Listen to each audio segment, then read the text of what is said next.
Welcome back, it's 9, and today we have a lot to discuss. PlayStation VR 2 officially got its first reveal, first look at the headset and what it looks like. We're going to be talking about Horizon Forbidden West and Guerrilla addressing the visual bugs that have been kind of plaguing the game. Not in a serious way, but you know, the expected pop-ins and stuff like that. We also have Gran Turismo 7 getting a new trailer. Now let's kick it off with the PSVR 2 headset. Obviously, this is the biggest one. I did a community post to throw it out there for you guys as soon as possible so you can take a look at that before we talk about it in this video. And number one, let me just say how clean this design looks. Looks incredible. I really like the way the controllers look, the color scheme, and the headset obviously go with the PS5. Like, it just looks really well with it.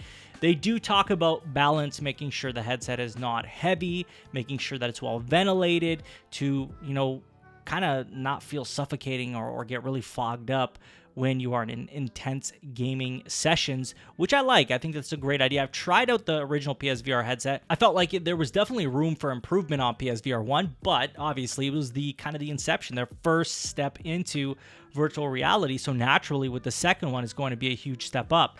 And they talk about how they are putting their all into this and how they really feel like this is the next step forward for gaming in virtual reality. Not to say that, you know, regular games with a controller are going anywhere, but really that they feel like this next PSVR 2 experience is going to be a huge step forward for virtual reality. So it's nice to hear all these positive things and that they are really putting their all forward.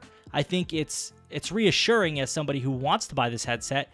But then the question remains, we still don't have a price tag on it. We still don't have a release date. We've heard a lot of rumors and speculation about what could be happening. Apparently, it could be dropping this year.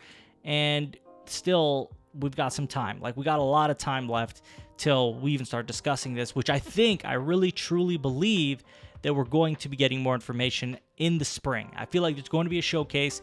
We're going to be talking about this in the spring, after the spring showcase. And I feel like we're going to show off a lot of other games as well. Not just PSVR 2, but also PSVR 2. Or it could go another way where PlayStation VR 2 gets its completely own showcase, which I think, in my opinion, would be the better way to go.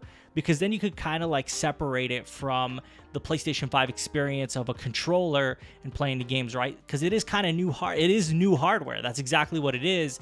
And they're going to want to showcase that hardware and give it its own spotlight with the games and everything else. So I think it would be best if it was separate, but they could always do it all together as well. But I'm thinking it could be separate. It just makes more sense to be that way. But regardless, I think we got two showcases coming this year, one in spring and probably one in the summer or one in the fall. But I feel like summer is probably more like late summer is probably more likely to happen, as well as spring, of course, because that's the next one. I've been saying this for a while. Spring is definitely going to be the next showcase, and it's going to be a big one for sure.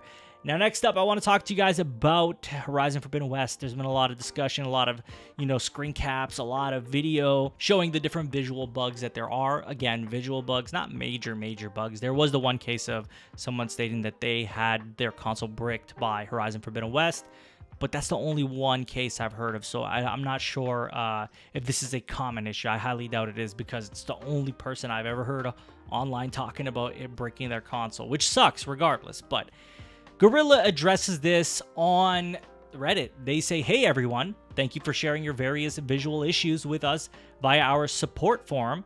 The team are working vigilantly to resolve these issues with high priority and are aiming to get an update out as soon as possible. Please continue to use the support forum and share videos. Recordings of your TV monitor are useful, and provide us with as much information as possible. We understand your frustrations and appreciate your patience. We are doing our best to quickly get you back into the wild so you can explore all the secrets of the Forbidden West." Now, here's the thing. I mean, I'm not defending like bugs and stuff like that, but it is not in the worst case. Like, we obviously have seen extreme cases of games being broken or having bugs. This is one of those cases where we're seeing visual bugs, which obviously take you out of the immersion, out of the experience. It's not really ideal, right? But it's also not in the worst case either. And I feel like they launched a pretty stable game and a pretty good experience. Like, for myself, the only experience that I would say is like a bug or a visual bug would be like the pop-ins. Like you'll have a discussion with one of the characters and all of a sudden things start popping into the background. But other than that, I never had any major bugs or anything like that. For me, it's been a very smooth experience. Mind you, I've only played 6 hours so far, so people who have played 30, 40 hours have probably seen a lot more. But my point being is that I feel Guerrilla did a great job. You know, the day one patch pretty much gave me a really stable experience compared to other games these days. And while I'm not saying these bugs should exist, it's also hard to have a bug-free game when we're talking about an open world experience of this level. Witcher 3 was not a stable game at launch. I'm telling you that right now. Anybody who played that at launch knows that the game had its issues, but what it became after that was a very refined experience. So that's just one example of how a game can launch with issues. And Witcher 3 had way more issues than Horizon Forbidden West.